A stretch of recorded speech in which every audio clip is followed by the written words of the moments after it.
Hi, my name is Brett McGeckran. Welcome to my presentation about how to develop leadership in an agile environment. So, requirements to be a leader in agile. First, you need to have solid communication skills.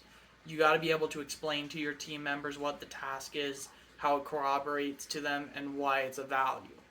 However, you also need to make sure you communicate how their failures are viewed. You should not make their failures be viewed as an actual failure. It should be a learning experience. To explain to them what they can do better, use it as a way to ensure that the same issue that happened to them doesn't happen to other team members and can possibly help better prepare you guys for future sprints or other issues. Finally, you need to be willing to communicate and take criticism from your team members to yourself. This is so you can learn and grow, and also so you can possibly prevent other setbacks from occurring if the team member notices something that you may not have noticed in your original planning. Next, you need to be able to delegate. Much of agile is from uncertainty. As such, you need to make sure that you are able to delegate appropriately. This is so that every work member has enough work to keep them busy, but also enough slack that if something needs to get added to their schedule, they are able to. This also entails knowing what they are capable of, so you do not randomly give them something that they have never used before, unless there's adequate time for them to both learn, train, and then apply that knowledge. Finally, you also must make sure that your organization is not giving you a task that should belong to another team. As such, you need to be good at delegating. Next, you need a large number of technical expertise. This is not as important as the other soft skills I will be mentioning on this slide. However, it is useful when you are training newer members or having to train older members on a new skill that you should be inherently good at those skills to some degree. Finally is trust and respect. This is obvious. Much of trying to lead in agile is using the Christian methodology of a servant leader. So you must make sure that your people respect you so that way they will do the same. The main technique I would use when sprint goals are not going to be met, as shown by the backlog being unmet, is that I would be using communication. First, I would want to work with my development team on this.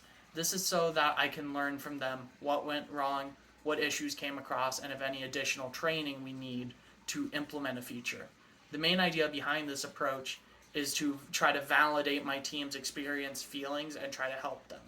This is so I can try to treat it instead of a failure as a learning experience. Also, I can try to inspire them to if an issue like this arises in the future, to try to learn that use this experience to overcome it so it doesn't happen again.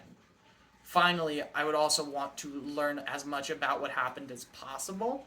This is so when I am preparing our future sprint plans, I can maybe try to look ahead and see if that issue may occur again and try to put in safeguards to prevent it.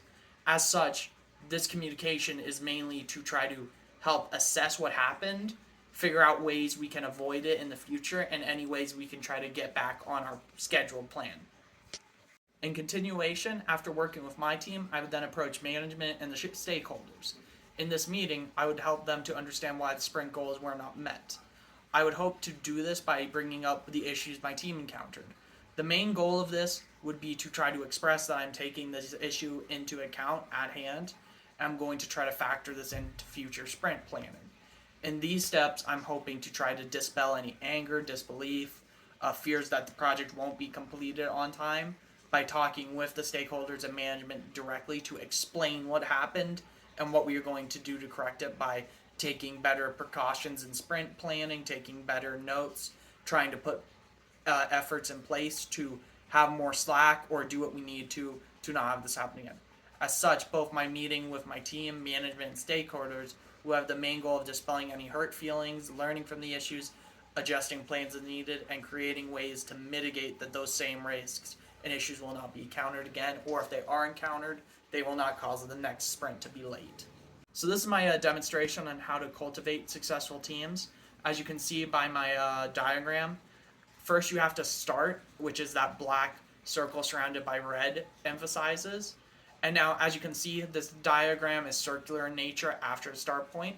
This is because you never stop becoming agile, you just keep getting better at it. Therefore, this should kind of be a process that's applied to almost every project you do to keep getting better. First, I would recommend evaluating individual members' knowledge on the agile process. This is so you can kind of, as a team, as a manager, figure out who needs more or less help. Next, I would try to evaluate overall the team's knowledge of agile processes. This is again kind of trying to get a gauge on what you need to teach, what everyone already knows. Next, I would do a training session or phase where you are then trying to train people on what they need to know, what they maybe need to work on. Next, I would then work individually after a training session. This would be if I saw somebody was struggling something in the group session, helping them in the individually. This could also be combined with the doing the project possibly, but as such, this two separated stuff helps because you can do it in a group, and if people get it there, you don't need to repeat it with those people, but you can still help guarantee coverage. Next, I would implement the material learned through training. Basically, I would try to change our processes and documentation to reflect what we did in training. So this could be writing down what steps you need to do, telling my superiors what we are going to be changing and how, what we may need. Finally, I would do a project. So in like our next project, I would do it and keep written logs of what happened, what went wrong, what went well. And then after this, I would then repeat the process again of evaluation, training, and then implementing and doing another project, and keep doing it every project until we feel we are sufficient, which will probably be never, as Agile always has a new way to make yourself better, to become faster, to develop better products.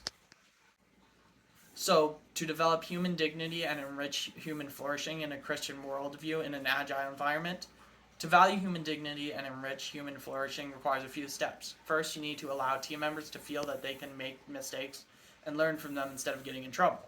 You also need to allow team members to question and offer solutions that differs from yours. Next, you need to ensure that you treat members and clients with respect and appreciation. Human dignity and enrich human flourishing in a Christian worldview continued.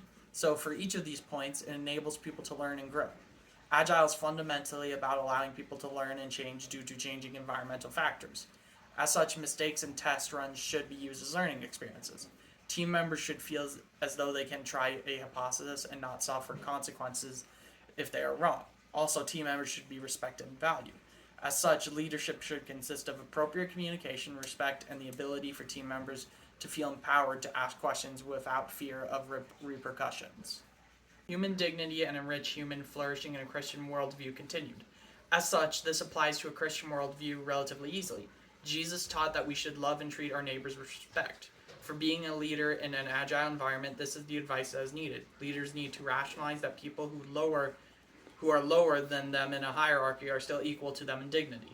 As such, leaders need to take their opinions, skills, and experiences seriously, as they could possibly help to save them time and money due to their previous life experiences. Thanks for your time, and this has been Brett McEachran.